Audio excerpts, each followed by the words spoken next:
neza amatwi muri kano kanya, ni umwaka wo kuganiraho ku kipe ya Rayon Sports. Ikipe yari itsinze nimugoroba, itsinze ikipe ya Al Hilal.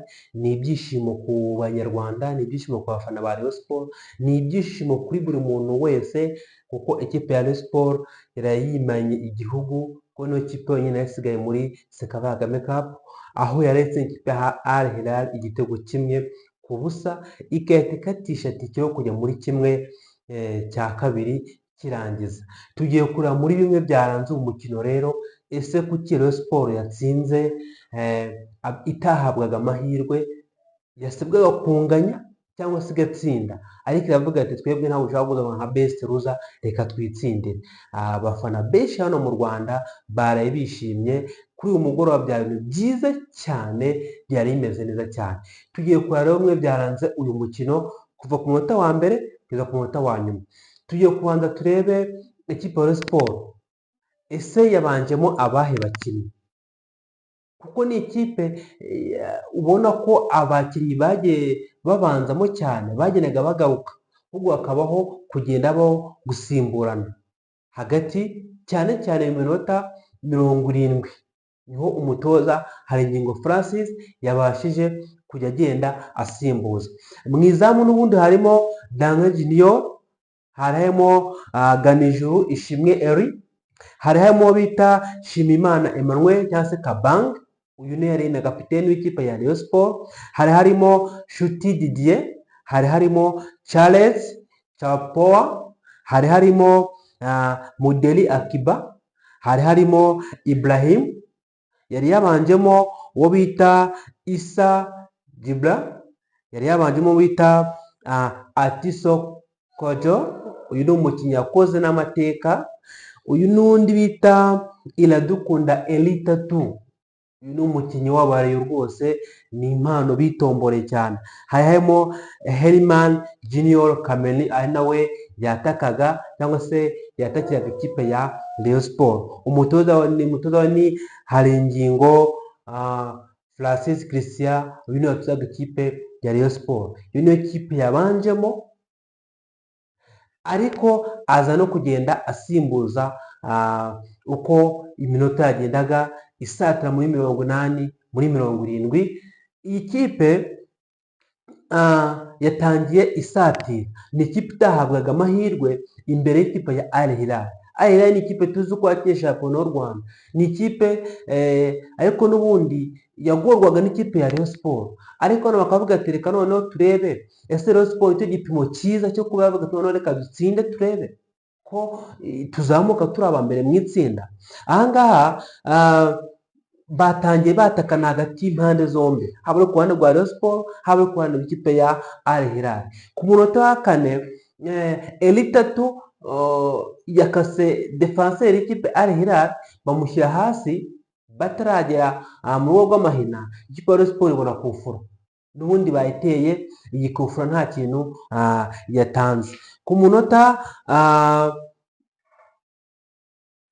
wa gatandatu ikipe ya Al Hilal yari yabonye uburyo bwari bwabazwe, umukinnyi bita Geno Iradukunda yabonye kufura nziza, ariko birangira ayitaye hanze, nta gitego yabyaye. Habayeho kunya kwataka, ikipe ya Rayon Sports yagumye yataka cyane, ishaka iburyo ki ishobora kubona amanota 3. Babona ko imipira yose ikipe ya Rayon Sports bakinaga ibintu uyu munsi bidasanzwe. Twabonaga ko kenshi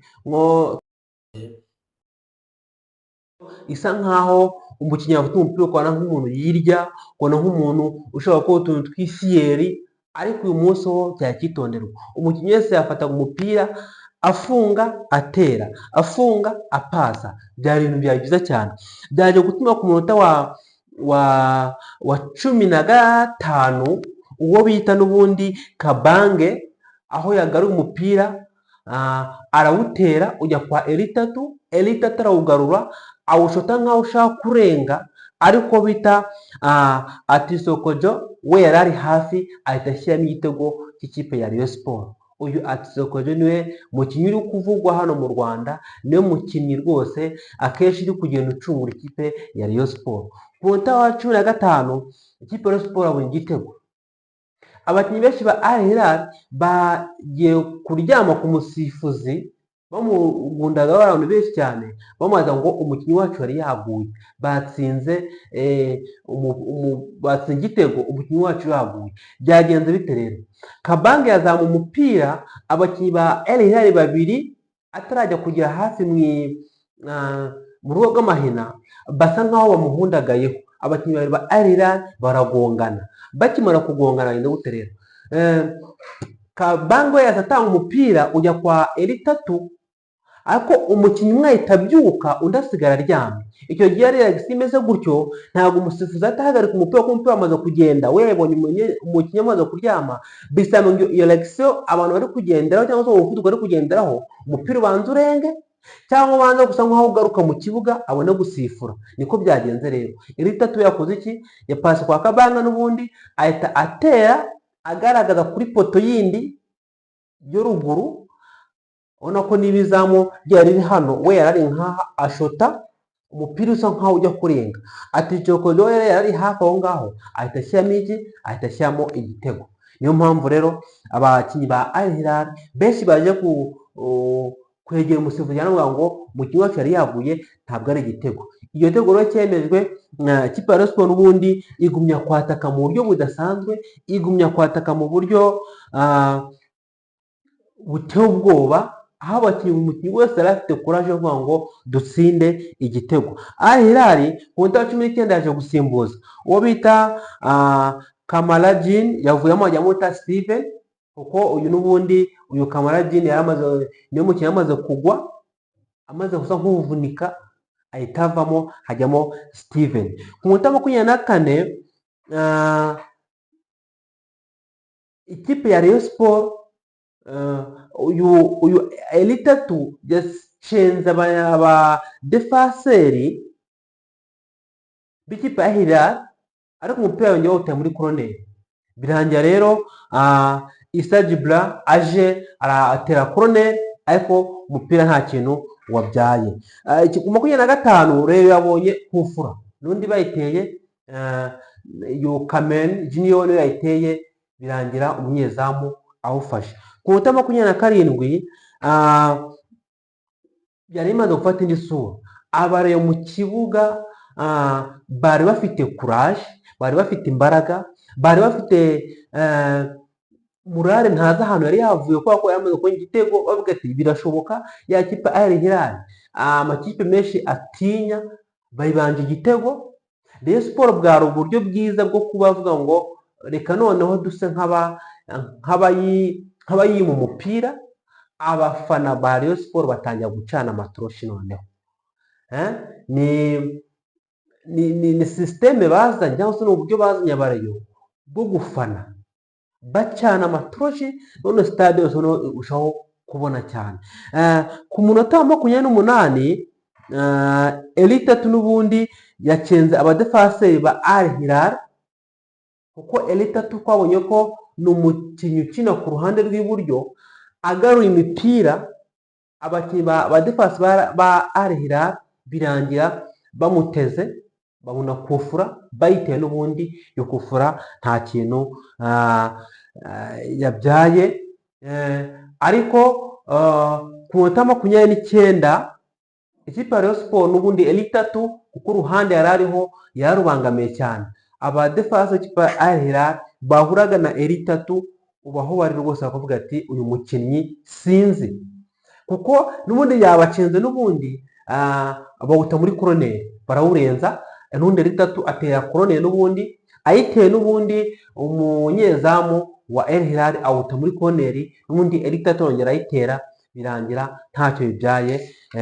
Urumva ko rero ikipe ya Rayon Sports yagumye kwataka cyane, ifite gitsure, kandi ikipe ya Rayon Sports yakoreshaga impande zayo. Ku munota wa 34 ikipe ya Al Hilal yabonye kufura, ariko ndi bayiteye n'ubundi, birangira nta kintu ibyaye. Bagumye baratakana rero. Ikipe ya Rayon Sports isa nkaho iri kuvuga ati yimaganaga umupira, ngo hari ingingo si ikintu yakoze, naho ikintu bakunda kumukundira cyane, abakinnyi babo iyo batakazaga umupira bihutiraga kujya kuwushaka. Hari ukuntu ikipe itakaza umupira igasa nkaho icika intege, ariko Rayon Sport hano uyu hari ingingo we yavuga ati bakinnyi, niba Kabange atawe umupira cyangwa se wamutwaye, hajya undi mukinnyi yihuta kutajya agarura wa mupira wawisubize. Byarangiye rero iminota 50 yarangiye ikipe ya Rayon Sport igitego kimwe iyoboye, kuko icyo cya mbere cyarangiye ikipe ya Rayon Sport n'ubundi ifite amanota 9/9. Ahangaha rero hari ingingo byamusabaga indi mibare muri ya plan yiwe ajya avuga ngo dufise plan, byamusaba ko yongera kuganiriza abakinnyi neza, ndetse n'abakinnyi bari kugaragaza ko bari gutakaza imipira bagasimbuzwa kugira ngo Rayon Sport ihagarare ku gitego cyayo cyangwa se yongere gutsinda ikindi gitego. Uyu igice cya kabiri cyatangiye n'ubundi ikipe ya Al Hilal isa nkaho ikanguka, isa nkaho noneho uvuga ati reka dukine, ariko niho byaje kubyarira Ganijuru Eli ku minota 54 yabonye umuhondo, aho yashyize hasi umwataka w'ikipe ya Al Hilal yamuhaye umuhondo. Cyakitonirwa rero ko ku munota wa 55 ikipe ya Al Hilal n'ubundi yahushije uburyo bwari bwabazwe. Ku munota 56 ubundi umupira waturukaga hano uturuka uzaha, ikipe ya Rayon Sport yabonye kuvura, ariko bahiteye n'ubundi nta kintu yatanze. Ku munota 65 uwo bitaga Nijuru yahushije uburyo rwose bwari bwabazwe, aho umupira yawuteye neza, abafana bose bahagurutse, ariko birangira umupira ugiye hasi. Ku munota 76 uwo bita Kamini Junior yavuyemo, bamusimbuje hajyamo Nizeyimana mu Black, niyo yasimbuye Kamini Junior, ariko uyu mwataka wa Rayon Sport kuri uyu mukino nta kintu yatweretse pe, nta kintu gishamaje cyane yatweretse muri uyu mukino, ariko bakoranaga hagati yabo uko bakinaga, batwerekaga uburyo bwari bwiza cyane. Rero byaje kongera n'ubundi minota 90 irangiye ikipe ya Rayon Sport ikibona igitego kimwe, bongeraho iminota 5. Iminota 5 bongeyeho rero wagira ngo ikipe ya Rayon Sport iriwe n'Amavubi, hono yahushije gukina yihuta cyane, yahuje no uburyo bushoboka ku munota wa 4 w'inyongera. Abakinnyi baravuga ati ntako tutagize, nta kuntu tutagize mu buryo bwacu bushoboka. Abafana bafanye, induru ziravuga muri stade, n'ubundi birangiye iminota 90 ikipe ya Rayon Sport ifite igitego kimwe ku busa. Aha rero byaje kuta bituma ikipe ya Rayon Sport iyobora itsinda, ikazaho n'ikipe ya Jamus ku mukino w'icyo cya kabiri. Ikipe ya Al Hilal ko yazamuka nka Besteruza, ko yari ifite ibitego byinshi, yari ifite 6, izaho n'ikipe ya Gor Mahia muri kimwe cya kabiri. Mu masaha ari imbere tuza kubabwira statistique nuko ibintu bimaze gusobanuka neza uko iyi mikino yagenze muri rusange. Ibiro byatumye ikipe ya Rayon Sport ariyo ihagararira u Rwanda, ariyo ihagararira igihugu cy'u Rwanda, kuko yimanya abanyarwanda, yimana igihugu, niyo kipe nyine yasigayemo muri shampiyona ya hano mu Rwanda. Urebye niho Rayon Sport ikinamo, niyo yari ihagarariye n'ubundi igihugu cy'u Rwanda muri Sekafa Kagame Cup. Sekafa iterwa inkunga n'umukuru w'igihugu cyacu Paul Kagame. Byaba byiza, birashoboka, ibyo abantu benshi batatekerezaga ko Rayon Sport ishobora gutwara iyi Sekafa, birashoboka rwose ko bitweretse urwego rwiza, kuko niyo kipe iri hano muri Sekafa, aho imikino igeze ikipe ya Rayon Sport ntabwo iratsindwa.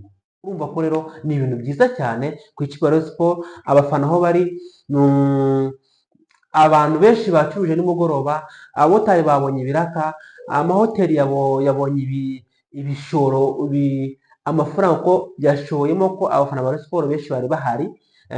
baragura barinezeza, haba mu byaro, haba mu mijyi, haba hanze y'igihugu. Abafana ba Rayon Sports baraye bishimye cyane bavuga ati ariko nka kimwe cya kabiri nk'umukuru w'igihugu natwe yajaje kuri uwo mukino wacu tukareba ese ubundi gute atashobora kubipanga akaza akareba imifanire, akareba ikipe ya Rayon Sports igera finale ko ishobora no gutwara igikombe cya Sekafa Kagame Cup. Nkeka ko niyo byaranze umukino wabaye nimugoroba wa ikipe ya Rayon Sports n'ikipe ya Al Hilal, aho ikipe ya Rayon Sports yatsinze igitego 1-0 cyatsinzwe na Atisokojo. Uyu ni umukinnyi rwose amaze gutsinda ibitego 3 muri iyi mikino ya Sekafa Kagame Cup.